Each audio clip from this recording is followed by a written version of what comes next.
ভিন্ন স্বাদে মুরগি রান্নার রেসিপি নিয়ে আজকে চলে আসলাম। হ্যালো বন্ধুরা, আসসালামু আলাইকুম। কেমন আছেন সবাই? আশা করছি সবাই ভালো আছেন। চলুন দেরি না করে মুরগি রান্নার রেসিপিটি শেয়ার করি। প্রথমে মুরগিকে ধুয়ে পরিষ্কার করে ছোট টুকরো করে নিয়েছি। তাতে আদা রসুন বাটা ও লাল মরিচের গুঁড়ো অ্যাড করে দিলাম। সামান্য পরিমাণ লবণ অ্যাড করে দিলাম। লবণ সামান্য পরিমাণ দিয়ে তারপর সয়া সস অ্যাড করে দিয়েছি 1 টেবিল চামচ পরিমাণ। তারপর টমেটো কেচাপ অ্যাড করে দিয়েছি 1 টেবিল চামচের একটু বেশি পরিমাণ।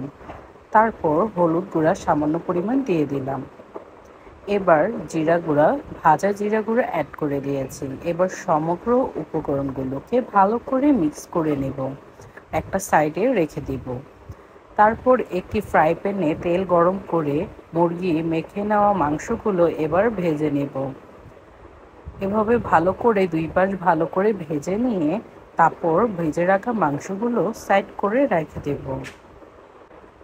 মুরগিগুলো ভাজার সাথে সাথে আমি একটা সাইড করে রেখে দিয়ে এবার একটি বড় হাঁড়িতে তেল গরম করে নিয়েছি।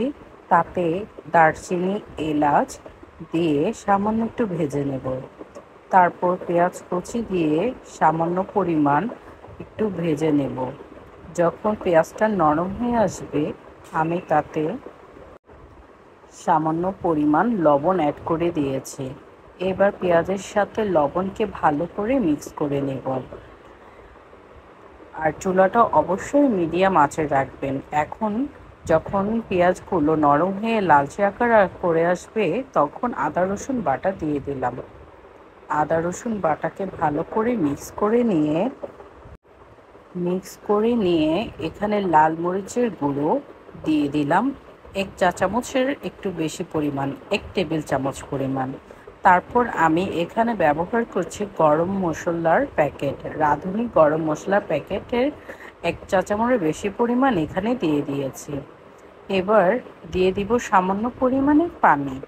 এবার পানিটা দেওয়ার পরে মশলাটাকে মিক্স করে নিয়ে আমি এখানে সামান্য পরিমাণ জিরা গুঁড়ো দিয়ে দিয়েছি।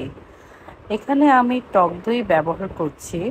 এখানে আমার ফ্রিজে বরফ করা ছিল, আমি সেটুকু পরিমাণ দিয়ে দিলাম মশলার সাথে। তারপর আমি টমেটোকে কুচি করে কেটে নিয়ে তা দিয়ে দিলাম। এবার ভালো করে মিক্স করে নিয়ে আমি সয়া সস আবারও অ্যাড করেছি আর টমেটো কেচাপ অ্যাড করে নিয়েছি। এবার সমগ্র উপকরণগুলোকে ভালো করে মিক্স করে নিয়ে মশলাটাকে কষাবো। ভালো করে 10 মিনিট কষানোর পরে আমি ফ্রিজে বরফের করে রাখা পেঁয়াজ বাটা বের করে নিয়েছি আধা ঘন্টা আগে, তা দিয়ে দিলাম 1 টেবিল চামচ পরিমাণ। আপনারা আপনাদের প্রয়োজন মতো বেশি কম এখানে দিয়ে নেবেন। তারপর আবারও আমি গরম পানি দিয়ে সামান্য পরিমাণ মশলাটাকে কষিয়ে নিয়েছি। আর আমি এখানে আবারও সামান্য পরিমাণ 1 চামচ পরিমাণ গরম মশলার প্যাকেট থেকে গরম মশলা দিয়ে দিয়েছি। এবার ভালো করে মশলাটাকে মিক্স করে নিলাম। তারপর ভেজে রাখা চিকেনগুলোর সাথে মশলাটাকে ভালো করে মিক্স করে নেব। ভালো করে মিক্স করে নেওয়ার পর একটা ঢাকনা দিয়ে 10 মিনিটের জন্য ঢেকে রান্না করব। দেখব সামান্য পরিমাণ পানি উঠে এসেছে মাংস থেকে। তারপর আরও 10 মিনিট মাংসটাকে কষিয়ে নেব। তারপর আমি সামান্য পরিমাণ পানি অ্যাড করে আবার ঢাকনা দিয়ে ঢেকে নেব ও মিডিয়াম হাই হিটে রান্না করে নেব 10 মিনিট পরিমাণ।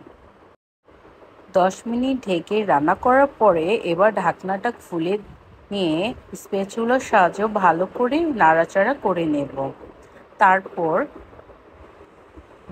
তারপর আমি এখানে কাঁচামরিচ ফালি করে রেখেছি, তা দিয়ে দিলাম। দিয়ে স্প্যাচুলার সাহায্যে ভালো করে নেড়েচেড়ে রান্না করে নেব 10 মিনিট পরিমাণ। তারপর মশলাটাকে পানি শুকানো পর্যন্ত রান্না করে নেব।